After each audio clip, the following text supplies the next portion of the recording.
Hey everyone, welcome to Reddit Readout. Today we are checking out Confession. Story 1. Got drunk one night and keyed up a former coworker's car. Hi guys. So just need to get this off my chest. Back in 2016, during a company event, we were all celebrating and closing out the end of the third queue for the company. We were at the office until super late, maybe 7 ish? And some of our co-workers continued the party and didn't some of us to their outing. A co-worker and I met up and we were gonna make plans, but he then ended up bailing on me and I decided to go back to the office and drive home shit-faced. And at this moment, I saw that co-worker's car in the lot and I was filled with this seething rage and something came over me and I proceeded to take my car keys out and placed it on the side of his door and spun around the entire vehicle like 6 times. Story 2. I steal a water bottle at Starbucks after picking up my order. Most times when I order a mobile pickup order at Starbucks, I grab one of the cold water bottles on my way out in addition to grabbing my drink. I pay $4 to $6 for my drink but steal the bottle. I've done this dozens of times and I feel like Starbucks will survive. Story 3. I touched multiple girls inappropriately when I was in middle school and early high school. For quick context, I, now 32M, had pretty difficult childhood. Large family, untreated ADHD, bullied and targeted by my own siblings my whole childhood, emotionally neglected, and ostracized. Knowing what I know now, I was clearly in severe need of mental health care and therapy as I clearly had reactive attachment disorder on top of the untreated ADHD. My siblings locked me in the snow for hours, would attack me and harass me, and then I would deal with the same things at an extremely small school, 300 students pre-K, 12th. Even knowing what I know now, I still lay in bed some nights so angry and ashamed of myself. When I was 15, I had no control of my anger or emotions and so people avoided me. Then, a group of guys started talking to me one day. They pointed out a girl in our class who was known for dating around. I don't know how they convinced me, but they convinced me to walk over and grab her butt. One of them did it first to show me it was okay, so I did. She laughed it off and told me not to do it again, but the guys laughed and told me she was just saying that. So I did it again later. I don't know if I was looking for their attention or I was just so over-sexualized and lonely, but it went on for so long, it happened so many times and she so clearly wasn't okay with it. Then one day in weight class the girl I had a crush on let one of the guys touch her breast for God knows what reason. So impulsively I reached up and did the same. But worst of all, there was a group of siblings my parent babysat. One of them was not much younger than me, but in teen years even a year is considered a long time. One day we were swimming and I was tossing them around the pool and wrestling and I realized I was getting excited. I took advantage of the wrestling. It was never under clothes, and it never went past touching, but to me that doesn't make it any less awful that I would do that. I just lay here some nights and these intrusive thoughts pop up like, remember that time you just did these things to these girls? And I get so angry. I pray that she never realized I did that and that I didn't scar her because I was such an awful person. But even still, anytime I feel like I'm doing good, and I've overcome my past, these memories haunt me and tear me back down. Edit for clarification's sake and accountability, so for starters, I think the main feedback I am seeing are they. Story 4. Picked up illegal aliens for cash when I was down financially.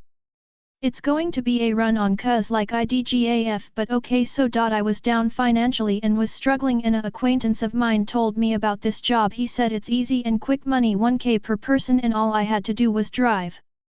I immediately said I'm interested, and so I had to drive to the border and stop at some coordinates off the side of the highway and open the back door and shout a key phrase so they would know it's me. I shouted and they come climbing up the side of a hill and into the car. Luckily I had no checkpoints on the way back.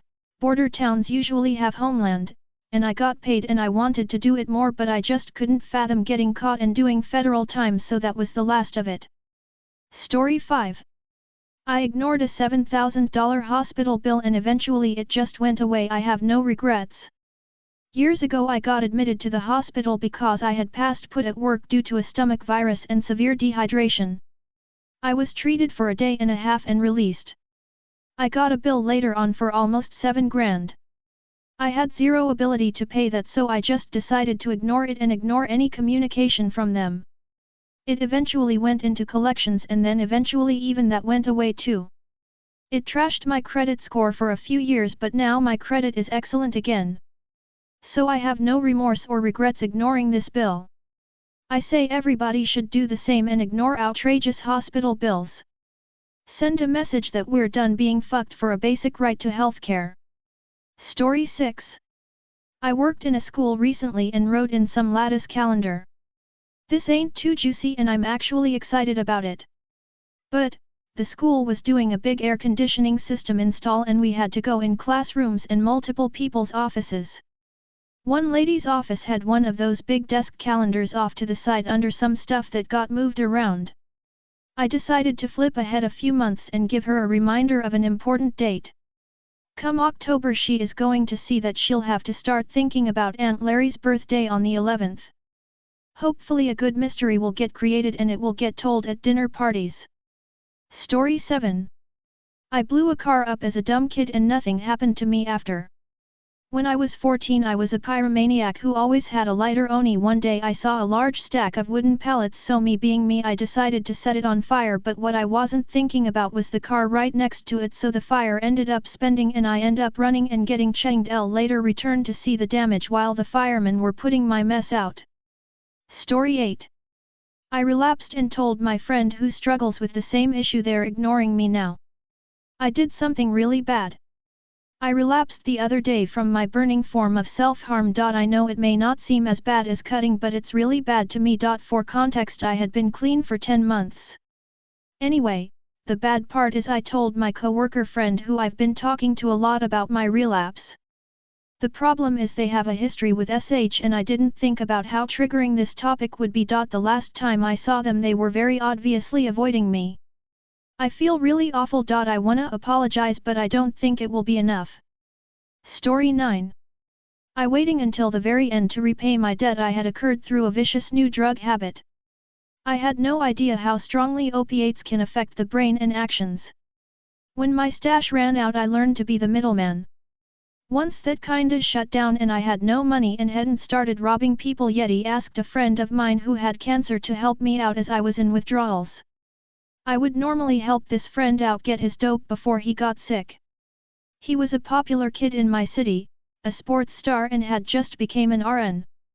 He was deaf, one of the cool kids from school, and I felt like I fit in since I was the guy with the connect for perks and dope. So he gets sick and we get into this cycle of me getting him a bag and him paying me, and on top of it he would give me a handful of Dilaudid and morphine pills.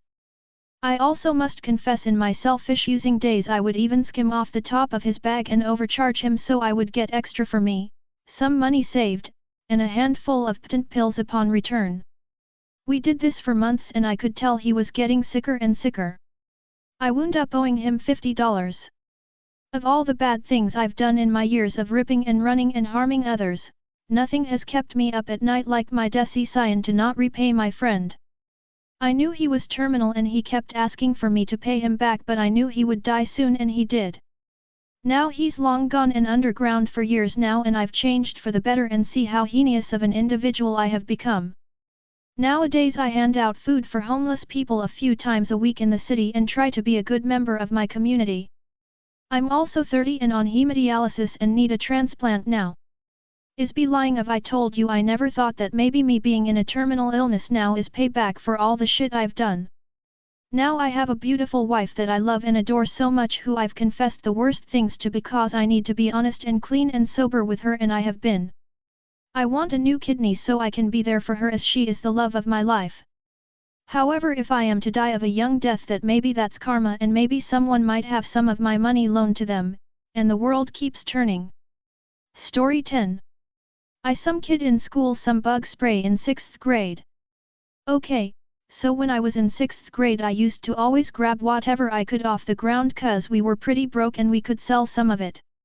So one day, I found a little bottle on the ground during the class I had before lunch. So, During 7th period, I sat next to this kid who made really stupid decisions. So, I had thought the bug spray bottle smelled good, there was no label so I had no idea what it was, I wasn't sure if it was perfume or like some kind of scented water. So I told him that it was scented water when he asked, so he straight up had me spray it in his mouth. So I did. After class, he had me go to the water fountain with so he could see if it tasted like water when you put in water because he said it tasted good. Apparently it did taste like water. Whenever I brought the little bottle home, my mom found out it was bug spray. I still haven't told her, I 23 now. Story 11. I was returned tax for kindergarten for 2 children only to be told months later that the second child was actually 12 the price. The kindergarten made a mistake, and gave me a receipt for tax deduction. It was like 800 for both of my children. Only later the teacher told me, that they made a mistake and that second child is only half the amount. That would be 600. I received 800 and never bothered to return the rest. What a terrible human being I am. I stole from the country. Except they stole from me worse. Story 12. I squeezed my bird intentionally with my own 2 hands. When I was little, 11 to be exact. I loved animals. I had this compassion for them but at the same time I always felt power and felt the need to assert my dominance to smaller animals like ants, lizards, birds. So I was in my room, with my bird. I would always in my own terms at the time play with them, when in reality I would be torturing it, squeezing it, and stuff like that. So one day I was doing the same thing, squeezing the bird. But at one point I felt no response. I looked to it and it had finally dawned on me, I killed my own bird, my pet. I called my parents for help as from that time I had no idea what to do, of course. I didn't tell them it was me that killed it, but at that time they didn't even know it was dead. As I was watching them perform CPR to the already dead bird, I was crying. I felt guilt, and I finally realized what I did. After a while they stopped as the bird of course, did not give any response. To this day I still remember burying the bird with my own 2 hands, the same hands that killed it. I still feel somewhat bad to this day, years later. Of course I have stopped doing this and I haven't bought any pets after that happened, for the better. That's all for today. Please don't forget to like and subscribe.